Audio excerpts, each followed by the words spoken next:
નમસ્કાર દર્શક મિત્રો, ફોકલ પોઈન્ટ બાય અજય ઉમટમાં આજે એક અત્યંત ગંભીર અને વિવાદાસ્પદ વિષયની વાત કરવાની છે અને વિષય છે ન્યાયતંત્રમાં ભ્રષ્ટાચાર।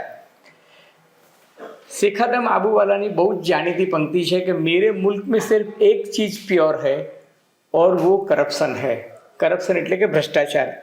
હવે સામાન્ય રીતે ન્યાયતંત્રની અવમાનના કે અવગણના કરવાના હેતુથી કન્ટેમ્પ્ટ ઓફ કોર્ટ જેને કહીએ છીએ, સામાન્ય રીતે ન્યાયતંત્રની કોઈ ટીકા કરતું નથી, પરંતુ આશ્ચર્ય પ્રમાણે એવી એક ઘટના એવી બની છે કે NCERT એટલે કે national council four educational research and training NCERT કે જે ભારત સરકારની એક સ્વાયત્ત સંસ્થા છે અને જે પુસ્તક પ્રકાશનનું કામ કરે છે અને એ પુસ્તકો જે છે આખા દેશમાં CBSEના અભ્યાસક્રમમાં એટલે કે સેન્ટ્રલ બોર્ડ ઓફ સેકન્ડરી એજ્યુકેશનના અભ્યાસક્રમમાં સમગ્ર દેશમાં ભણાવવામાં આવે છે અને મોટે ભાગના IAS, IPS અને IFS ઓફિસર્સ જે હોય છે એ આ પુસ્તકો વાંચીને સ્પર્ધાત્મક પરીક્ષામાં પાસ થતા હોય છે। ટૂંકમાં આ પુસ્તકોનું સ્ટેન્ડર્ડ ગજબનું હોય છે અને એ પુસ્તકમાં આ વખતે જે નવું 8મા ધોરણમાં સમાજશાસ્ત્રનું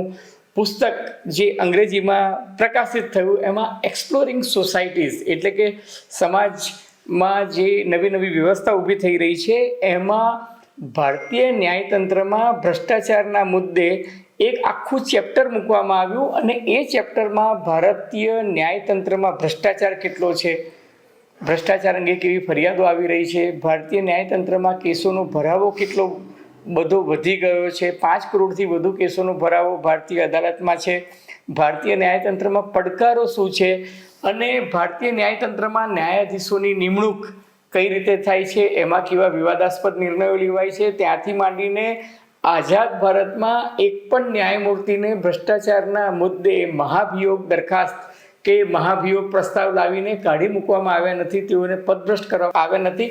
આ તમામ મુદ્દાની ચર્ચા આ એક ચેપ્ટરમાં આ પુસ્તકમાં કરવામાં આવી હતી 8મા ધોરણમાં અને એને કારણે સુપ્રીમ કોર્ટ સુધી મામલો પહોંચ્યો અને સુપ્રીમ કોર્ટે ભયંકર નારાજગી વ્યક્ત કરી અને ભયંકર નારાજગી વ્યક્ત કરતા સુપ્રીમ કોર્ટે કહ્યું કે સુપ્રીમ કોર્ટ નહીં પરંતુ ભારતીય ન્યાયતંત્ર વિરુદ્ધ આ એક ગણતરીપૂર્વકનું ઊંડાણભર્યું ષડયંત્ર છે જેનાથી ભારતીય ન્યાયતંત્રને બદનામ કરવાની આ એક ગંભીર સાજિશ થઈ છે અને આ કોઈ પણ સંજોગોમાં માફ કરી શકાય નહીં। ભારતના સોલિસિટર જનરલે આ મુદ્દે સુપ્રીમ કોર્ટમાં ભારત સરકાર વતી માફી માંગતા કહ્યું કે આ મુદ્દાને કોઈ રીતે જસ્ટિફાઈ એટલે કે વ્યાજબી ઠેરવી શકાય તેમ નથી અને એટલા માટે NCERTએ તો બિનશરતી માફી માંગી, પરંતુ ભારત સરકારે પણ બિનશરતી માફી માંગતા કહ્યું કે જે 2 અધ્યાપકો બલકે શિક્ષણ શાસ્ત્રીઓએ આ પુસ્તકમાં આ ચેપ્ટર લખ્યું છે તેમને ભવિષ્યમાં કોઈ પણ જવાબદારી નહીં અપાય એવી ખાતરી આપી છતાં પણ સુપ્રીમ કોર્ટે નારાજગી વ્યક્ત કરતા કહ્યું કે તમે એટલે કે આ પુસ્તકના માધ્યમથી ભારતીય ન્યાયતંત્ર પર ગોળીબાર કર્યો છે અને એ ગોળીબારના કારણે ભારતીય ન્યાયતંત્ર જે છે એ તદ્દન લોહી લુહાણ થઈ ચૂક્યું છે અને તમે વિચારો કે આ પુસ્તકમાં આ પ્રકરણ જે છપાયું એના કારણે ભવિષ્યમાં માત્ર વિદ્યાર્થીઓ પર નહીં પરંતુ શિક્ષકો અને વાલીઓના મન મસ્તિષ્કમાં પણ ન્યાયતંત્ર કેટલું ભ્રષ્ટ છે એ વિચારનું બીજ જે છે એ રોપવાનો આ પ્રયાસ કર્યો છે। એક ગણતરીપૂર્વકનું આ ષડયંત્ર છે, બહુ જ ઊંડાણપૂર્વકનું આ ષડયંત્ર છે અને ન્યાયતંત્ર ભ્રષ્ટ છે। ભારતીય ન્યાયતંત્ર જે છે એને હિંડપતભર્યું ચિતરવાનો આ એક પ્રયાસ છે ને જો આ પ્રયાસ પર ભારતીય સુપ્રીમ કોર્ટ જો બ્રેક નહીં મારે તો અદાલતો અને ન્યાયતંત્રની પ્રતિષ્ઠાને લૂણો લાગશે એવું અવલોકન કરીને સુપ્રીમ કોર્ટના ચીફ જસ્ટિસે એવું કહ્યું કે ખાસ કરીને યુવાનોમાં ન્યાયતંત્રની છબી ખરડાશે અને એટલે એમણે આદેશ આપ્યો કે તાત્કાલિક અસરથી આ જે પુસ્તક જે છે એની ઉપર બ્લેન્કેટ બેન મૂકવામાં આવે। બ્લેન્કેટ બેન એટલે સંપૂર્ણપણે પ્રતિબંધ મૂકવામાં આવે, એટલે આ પુસ્તકની soft copy, hard copy, internet પર હોય તો એ કોપી, પીડીએફમાં હોય તો એ copy, physical copy, digital copy, internet પર મૂકવામાં આવ્યું હોય કે વેબસાઇટ પર મૂકવામાં આવ્યું, બધી જ જગ્યાએથી આ પુસ્તક જે છે એને પરત ખેંચવું જોઈએ। હવે આ પુસ્તક જે છે 21મી ફેબ્રુઆરીએ માર્કેટમાં આવી ગયું હતું અને પહેલા લોટમાં લગભગ 2,25,000 જેટલી કોપી બજારમાં જતી રહી હતી ને 38 કોપી ક્યાં ગઈ એનો કોઈને અંદાજ નથી. સુપ્રીમ કોર્ટે કહ્યું છે કે બધી જ કોપી પાછી જમા કરાવો. એટલે એનસીઈઆરટીને અત્યાર સુધીમાં 2,24,962 કોપી તો પોતાની પ્રતો પોતાની પાસે મળી ગઈ છે, પરંતુ 38 કોપી હજુ બહાર છે.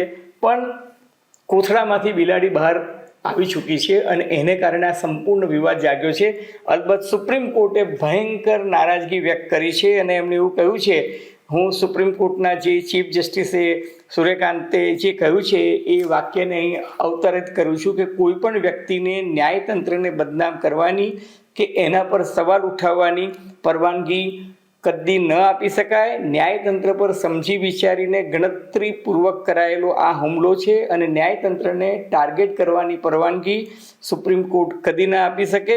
કાયદો ભલે કાયદાનું કામ કરશે. તો આ સંપૂર્ણ વિવાદ શું છે કે જેને કારણે વડાપ્રધાન નરેન્દ્ર મોદીએ પણ નારાજગી વ્યક્ત કરી અને જવાબદારો સામે પગલાં લેવાની સૂચના આપી છે. એ તમામ મુદ્દે આજે ચર્ચા કરીશું ફોકલ પોઈન્ટ બાય અજય ઉમટમાં. પરંતુ એ પહેલાં મારી આપ સૌને નમ્ર વિનંતી છે કે જો તમને ફોકલ પોઈન્ટ બાય અજય ઉમટનો આ એપિસોડ ગમે તો એને લાઇક કરજો, શેર કરજો, સબસ્ક્રાઈબ કરજો અને હા, વિના મૂલ્યે પેલું બેલ આઇકોનનું બટન દબાવવાનું ભૂલતા નહીં, જેથી તમને અમારા નવા વિડીયોઝના નોટિફિકેશન્સ મળતા રહે. તો મિત્રો, ધન્યવાદ.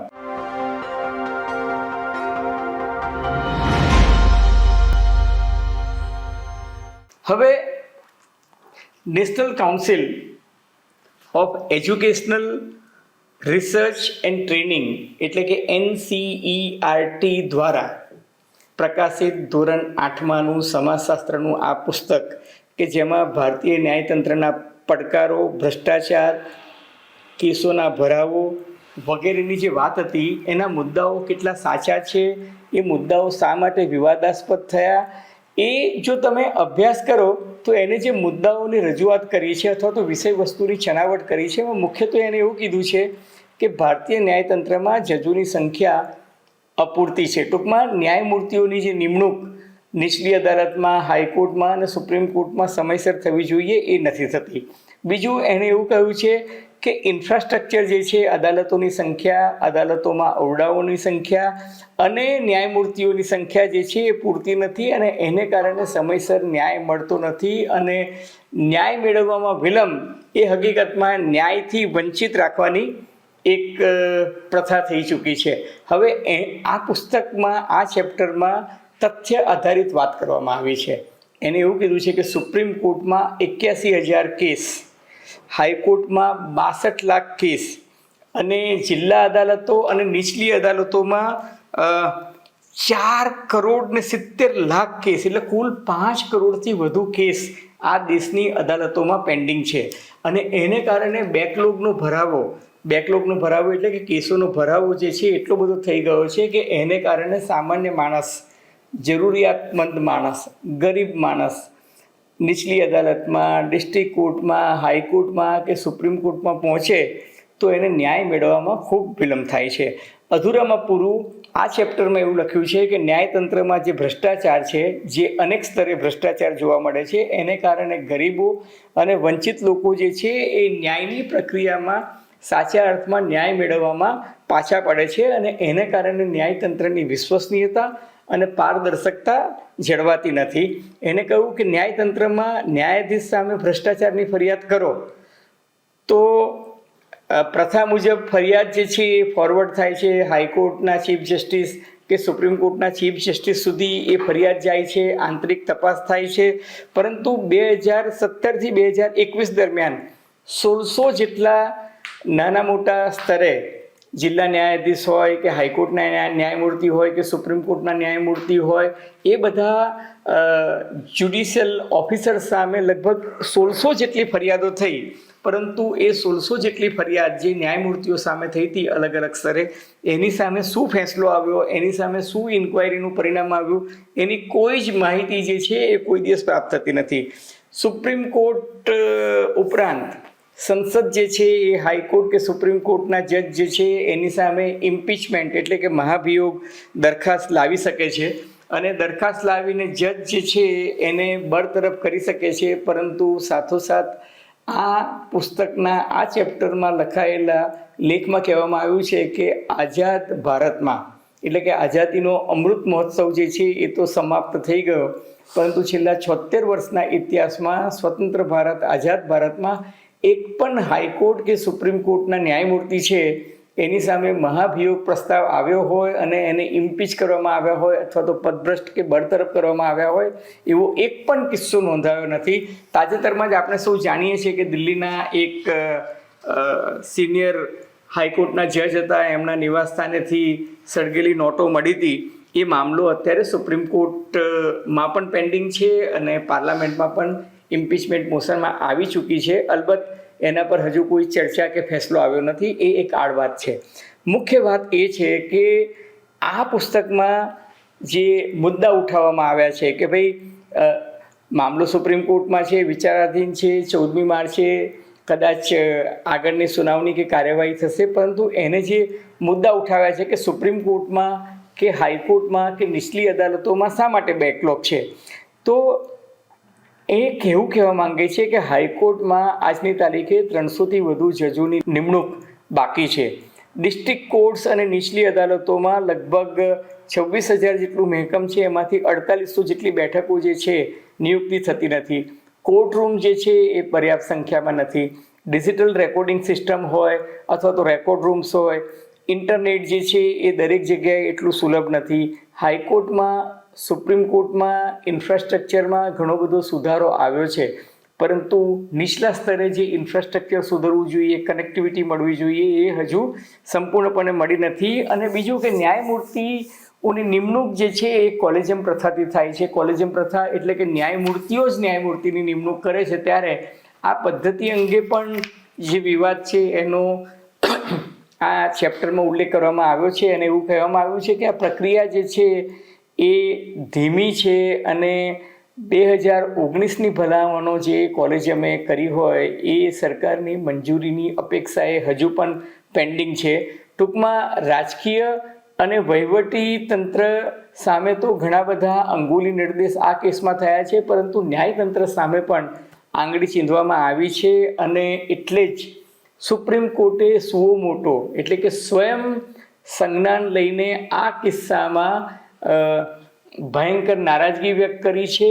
નારાજગી વ્યક્ત કરી છે એટલું જ નહીં, આ પુસ્તક જે છે એને બ્લેન્કેટ બેન કરી દીધું છે. મહત્ત્વની વાત એ છે કે હંમેશા ભ્રષ્ટાચાર આ દેશમાં સળગતો મુદ્દો રહ્યો છે.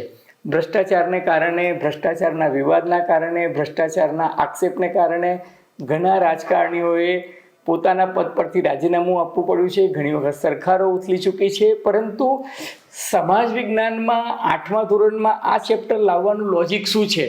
હવે NCERTએ શરૂઆતમાં તો એવો બચાવ કરવામાં આવ્યો કે નવી એજ્યુકેશન પોલિસી જે છે, નવી એજ્યુકેશન પોલિસી અનુસાર સૈદ્ધાંતિક અભિગમ શું છે, વ્યવહારિક વાત શું છે, એ અભ્યાસક્રમમાં લાવવાના એક પ્રયાસ રૂપે તજજ્ઞોની સમિતિએ જે સૂચ્યું હતું એના આધારે 2 શિક્ષણ શાસ્ત્રીઓએ આ પાઠ્યક્રમ તૈયાર કર્યો હતો અને જેને મંજૂરી મળ્યા બાદ જ આ પુસ્તક છપાવવામાં આવ્યું હતું.